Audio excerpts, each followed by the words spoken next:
愛です。今日は私のバイク旅 Vlog 宮城県編をお届けしていきたいと思います。この旅中1日250キロぐらい走るのかな。ガソリン1日1回は満タンにしないと間に合わない。ガソリン食いますファットボブ。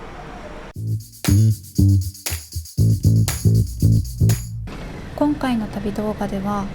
前回動画にした磐梯吾妻スカイラインから出発して東北自動車道に入り宮城県に入っていきたいと思います。今使ってるヘルメット、カブトのインナーサンシェード付きのヘルメットなんだけど、眩しい時はこんな感じでサンカットできるようにできるところがね気に入ってるんだけど、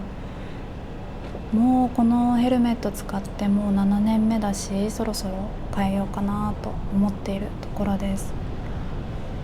ハーレーのブランドでそれをやろうかなって思ったんだけど、バイクファッション結構こだわってて、全部バイクとの統一感を意識してるんだけど、そう考えるとハーレーのメットはブランド的には圧倒的なんだけど、なんせ値段が本当に可愛くなかった。調べてみてください。なのでどうしようかなと悩み中です。今回の最初の旅の目的地は津波ハーレー展示館です。この動画の序盤には東日本大震災の出来事を思い出すようなシーンや話が含まれています。人によっては心に強く響いてしまう場面もあるかもしれないです。そういう人はどうか無理をせず、この部分はスキップしていただいて大丈夫です。今回私は実際に津波ハーレー展示館を訪れてみることにしました。それはあの日からの時間の流れと1台のバイクを通して震災で向き合い続けた人たちの思いを私自身の目で感じたかったからです。そこは宮城県山本町、かなり太平洋側に近い宮城県の南側に位置する場所です。この展示館は東京に今住んでいる私の東北出身の友人から聞いた場所です。移動は福島から有料道路を使い約100キロほどになります。到着しました。ここには奇跡のハーレーのパネルと実際に津波被害を受けたハーレーダビッドソンが2点展示されています。奇跡のハーレー、この1台のハーレーは2011年3月11日東日本大震災の津波によって宮城県の海から流されたバイクです。遠く離れたカナダ・ブリティッシュコロンビア州の島で奇跡的に発見されました。所有者へハーレーを修復し返送するという旨の申し出があったものの、多くの人が被災している中で自分だけが恩寵を受けるわけにはいかないと辞退し、現在はアメリカにあるハーレーミュージアムに寄贈されています。道の駅山本夢いちごの里の駐車場に展示館があり、道の駅併設のレストランで夕食にします。この日はまだしっかりとしたもの食べてなかったので餃子10個頼みました。美味しかったです。はい、ということで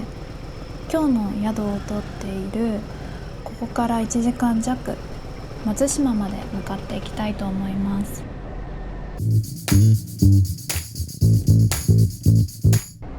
だいぶ暗くなってきました。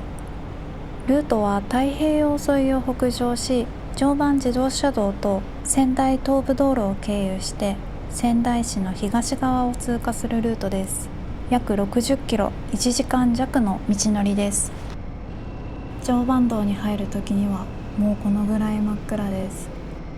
この旅中に安全のために夜はできるだけ走らないっていう感じでルートを組んでるつもりなんですが、どうしても休憩が多すぎていつも夜になってしまう。まあでも動物が出てくることはないだろう、高速だしと思いながら進んでたんですが、この後後悔します。全然動画には映ってないんだけど、もうめちゃめちゃトンボが多くて、もう時速100キロぐらいで走ってるから、もうトンボがビチャンビチャンぶつかって、もう痛いぐらい。変なハムシがヘルメットにつくとかはもう見慣れてたし、比較的虫大丈夫な方なんだけど、さすがにトンボはショックだったですね。まあでもヘルメット脱いだ時にはもう原型はなかったからまだ大丈夫です。でも夜走る人は気をつけてください。はい、では無事高速も走れ、松島海岸方面のインターを降りていきます。これ一応対向車線の車とかバイク確認してハイビームつけてるんだけど、それでもこの暗さね、真っ暗です。今晩の宿はホテル大江戸温泉です。少し値段は高いんだけど、まあ観光地はねしゃあなし、こういうところではお金を使ってもっと地方の方行った時にゲストハウスだったりとか、そうじゃなくても5000円台で泊まれるホテルって結構あるので、そういうところで分けて少しお金を浮かしています。それでね、ここでやらかします。いやー、納車して初めて倒しましたね。ショックだったな。でこれでまあファットボブ300キロぐらい車体の重さがあって、ただ一回ハーレーの店舗さんの方で自分で持ち上げられるかチェックをしたいってスタッフさんにお願いして、一回倒して持ち上げられるかっていうのを試して、その時はできたんだけど、積んでる多分荷物が重すぎたのかな。で一回諦めて、荷物このまま倒れてるけど外してで持ち上げるのを再挑戦しました。なのでなんか手こずってるね。いやダメだよね。このちゃんと低速でこの旋回しようとする。ダメですね。これは反省動画として見てください。こういうようにしないように皆さんは気をつけて運転してください。はい、それでこうよいしょとねバイクを持ち上げて駐車します。今日の走行距離でいうと300キロぐらい山道走って高速走って、最後の締めは大変でした。まだね力が足りないから350キロぐらいのバイクは買えないなぁと悟りました。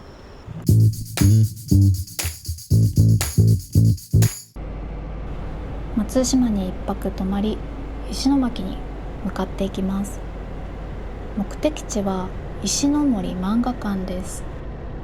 松島から石巻は30キロほどです。この夏もこの石ノ森漫画館に行ったんですが、じゃあね、なんでもう一度行くのかというと、限定展示がね行われているんです。伊藤潤二の。どうしてもそれが見たいという思いで、まだ2ヶ月しかね空いてないですが行きます。雲行きが怪しい。この後土砂降りの雨が1回降って、急いでレインコートを着て歩いてます。ここ石ノ森漫画館は漫画家石ノ森章太郎先生の世界観を丸ごと楽しめるミュージアムです。代表作のサイボーグ009や仮面ライダーをはじめ、数々の名作や原画、貴重な資料が展示されています。館内は動画撮影禁止、レストランのここは許可を得て回しています。頼んだのは伊藤潤二のコラボメニューのあなたも富江にブラッドソーダと四つ辻の美少年パフェです。伊藤潤二先生の作品は五感に訴えかける恐怖の表現が異常で、グロテスクだけどでもどこか惹かれてしまう、そんな素晴らしい作品を描く先生です。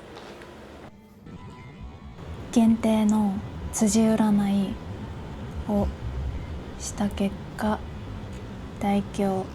でした。あまり動画にできる範囲がないので紹介しづらいんですが、本当におすすめのスポットです。バイク乗りの男の子、仮面ライダー好きのイメージすごくあるので、東北ツーリングや宮城ツーリングにぜひ立ち寄ってほしい、そんなスポットの紹介でした。本当はこの日に気仙沼まで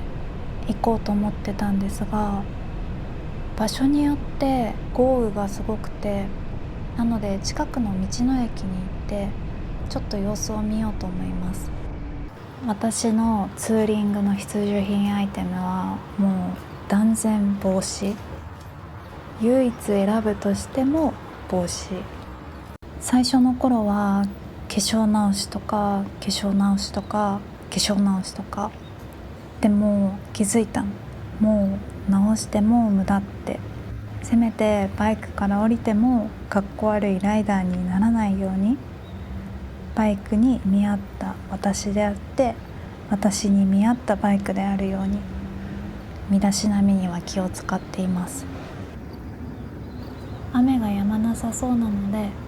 今回の宮城ツーリングはここまでにしときます。旅はトラブルがつきものだから、私は日本の中でも宮城県が大好きなので、また次回来た時にもっといろんなところに旅に出ようと思います。ということで、今回の私のバイク旅宮城編はここまで。ではまた。